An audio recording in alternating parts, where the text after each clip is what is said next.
Next है हमारे पास यहाँ पर in dash C S S style is specified using the style attribute of the element. तो कौन से सी एस एस में आपके पास स्टाइल जो है वो स्पेसिफाई होता है स्टाइल एट्रीब्यूट के थ्रू, जो हम एलिमेंट के अंदर लगाते हैं। तो यहाँ पे हमें पता होना चाहिए कि सी एस एस कितने टाइप्स के होते हैं। Basically C S S three types के होते हैं। पहला आता है एक्सटर्नल, देन आता है इंटरनल एंड देन आता है इनलाइन। ठीक है, एक्सटर्नल में क्या होता है, आपके पास एक अलग से CSS फाइल है हमारे पास, उसको हम क्या करते हैं HTML में लिंक करवाते हैं। मतलब HTML अलग बनता है और CSS अलग बनता है, और HTML के अंदर एक लिंक टैग के थ्रू हम क्या करते हैं, यहाँ पर CSS को इंक्लूड करवाते हैं। ठीक है, तो इसको हम बोलते हैं एक्सटर्नल CSS। उसके बाद आता है आपके पास इंटरनल CSS। इंटरनल CSS में क्या होता है, HTML और CSS एक ही पेज पे होंगे, लेकिन वहाँ पर हमारा जो CSS का पार्ट है वो स्टाइल एट्रीब्यूट स्टाइल टैग के अंदर होगा। स्टाइल टैग के अंदर हम क्या करते हैं, सारे CSS को यहाँ पर लगाते हैं। डन। तो ये हो जाता है हमारे पास क्या, इनलाइन, सॉरी इंटरनल। देन आता है हमारे पास क्या, इनलाइन। इनलाइन में क्या होता है, आप जिस भी टैग के अंदर CSS लगाना चाहते हो उसी के अंदर हम क्या करते हैं, एक स्टाइल एट्रीब्यूट यूज़ करते हैं, और उसके साथ यहाँ पे हम क्या दे देते हैं, जैसे सपोज मुझे इसका कलर देना है रेड, तो मैं यहाँ पे दे दूँगी कलर रेड। मतलब इनलाइन में आपके पास स्टाइल एट्रीब्यूट यूज़ होता है, इंटरनल में स्टाइल टैग यूज़ होता है, और एक्सटर्नल में क्या होता है, लिंक टैग के साथ हम एक्सटर्नल CSS फाइल को HTML के साथ क्या करते हैं, कनेक्ट करते हैं। तो यहाँ पे पूछा गया है स्टाइल एट्रीब्यूट कहाँ यूज़ होता है, तो ये यूज़ होता है इनलाइन। ऑप्शन बी करेक्ट हो जाएगा इसका। डन। नेक्स्ट है आपके पास यहाँ पर which of the following CSS properties is use to set space between the content and the border of an element. अगर यहाँ पे क्या करना है, कंटेंट और बॉर्डर ऑफ एलिमेंट के बीच में स्पेस देना है, तो यहाँ पे क्या यूज़ होगा, पैडिंग। ऑप्शन बी करेक्ट हो जाएगा। नेक्स्ट है आपके पास how will you link an external JavaScript file with an HTML document. तो कभी भी HTML में अगर आपको एक्सटर्नल जावास्क्रिप्ट फाइल को इंक्लूड करना है तो कौन सा टैग लगता है, यहाँ पर लगता है स्क्रिप्ट टैग। तो ऑप्शन ए करेक्ट हो जाएगा। लिंक टैग कहाँ पे लगता है आपके पास, अगर आपको एक्सटर्नल CSS को यहाँ पे क्या करना है, HTML में कनेक्ट करना है। डन। नेक्स्ट है आपके पास यहाँ पर which of the following HTML tag is use to create a hyperlink in a web page. अगर आपको हाइपरलिंक क्रिएट करना है वेब पेज का HTML में, तो कौन सा टैग यूज़ होता है आपके पास, ऑप्शन सी करेक्ट हो जाएगा, that is a tag. Done. अब यहाँ पे भी आपके पास है ए टैग के अंदर हमारे पास एक एट्रीब्यूट होता है। कौन सा एट्रीब्यूट होता है हमारे पास, यहाँ पर एट्रीब्यूट होता है href। तो यहाँ पे ये एट्रीब्यूट क्या करता है, स्पेसिफाई करता है वो लिंक जिसको आपको क्या करना है, HTML पेज पे यूज़ करना है। डन। नेक्स्ट है आपके पास यहाँ पर which of the following language is used as scripting language in HTML document. तो कौन सा लैंग्वेज है आपके पास जो as a scripting language use होता है आपके पास HTML डॉक्यूमेंट में। तो यहाँ पे क्या यूज़ होता है, जावा स्क्रिप्ट। डन। जावा स्क्रिप्ट, अगर आपको एक्सटर्नल जावा स्क्रिप्ट को HTML के अंदर इंक्लूड करना है तो कौन सा टैग लगता है यहाँ पर, स्क्रिप्ट टैग। डन। नेक्स्ट है आपके पास यहाँ पर which of the following attribute must be define in an input element in HTML form to ensure that it is not left blank. तो अगर आपके पास HTML फॉर्म में जो भी आप इनपुट दे रहे हो उसको खाली नहीं छोड़ना है। जैसे आप जब भी फॉर्म फिल करते हो तो यहाँ पे आता है ना, enter your name, enter your date of birth, something.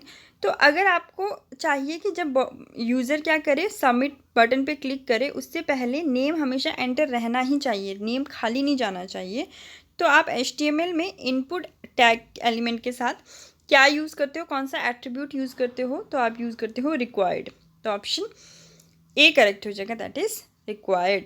Next है how will you insert the symbol less then in HTML। तो लेस देन के लिए हम यहाँ पे क्या यूज़ करते हैं, ऑप्शन सी %LT। बेसिकली ये जो लेस देन और ग्रेटर देन का साइन है ये टैग्स के लिए यूज़ होता है। तो अगर आपको सिंपल ये लेस देन साइन यूज़ करना है, टैग नहीं लगाना, simple less than sign use करना है, तो आप डायरेक्ट यूज़ नहीं कर पाते हो। तो इसके लिए आप यहाँ पे क्या करते हो, %LT लिखोगे, जिससे वो ये सिंबल क्रिएट कर देगा।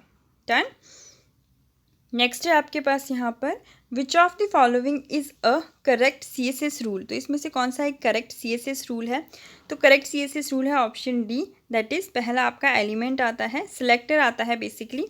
ये जो है P एलिमेंट है, अगर P एक ID होता तो यहाँ पे #P लगता, और अगर P अगर एक क्लास होती तो यहाँ पे हम .P लगाते हैं, ठीक है।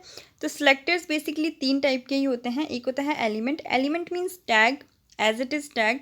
तो जहाँ पे ना हैश लगा है ना डॉट लगा है, कुछ नहीं लगा है, सिंपल कुछ लिखा हुआ है, तो वो क्या है आपके पास एलिमेंट। साथ में अगर हैश लगा है दैट इज़ ID, और अगर साथ में डॉट लगा होता तो वो क्या होता है, एक क्लास होता है, ठीक है। सबसे पहले सिलेक्टर आता है, देन उसके बाद CSS आती है उसकी। तो यहाँ पे सबसे पहले सिलेक्टर P एंड देन उसके colour, then colon and then red, ठीक है। नेक्स्ट है आपके पास यहाँ पर which of the following HTML tag is use to include an external CSS file in a web page. तो ये हमने अभी डिस्कस किया कि अगर आपको एक्सटर्नल CSS फाइल को HTML में इंक्लूड करना है तो कौन सा टैग यूज़ होता है, ऑप्शन बी करेक्ट हो जाएगा, that is link tag. CSS की फुल फॉर्म क्या होती है, कैस्केडिंग स्टाइल शीट, और इसको इंक्लूड करने के लिए हम यहाँ पे कौन सा टैग यूज़ करते हैं, link tag.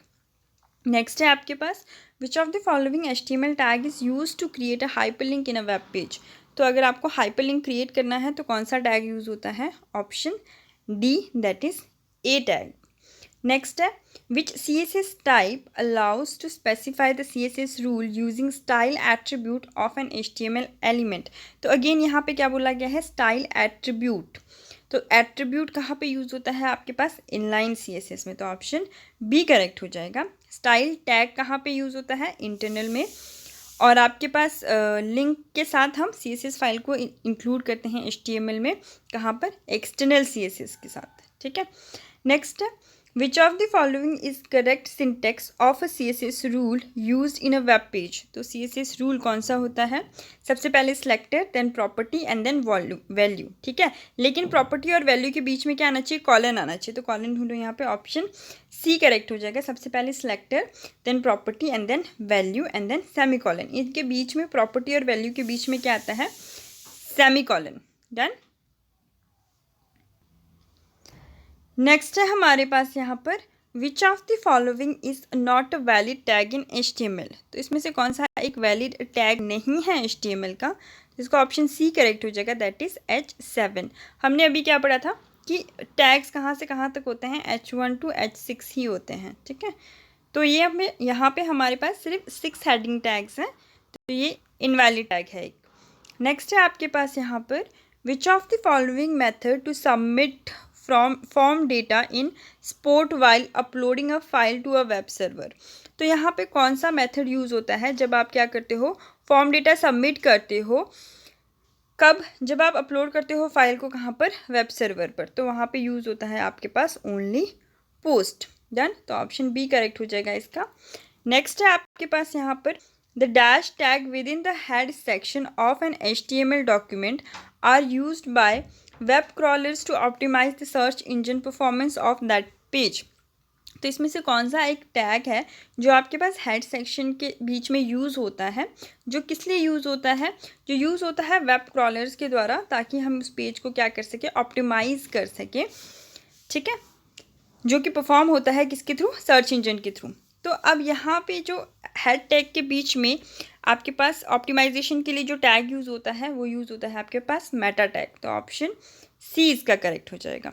Done, that's all for today's video. मिलते हैं नेक्स्ट वीडियो में with more questions, and if you like the video don't forget to like, share and subscribe the channel. Thank you for watching the video.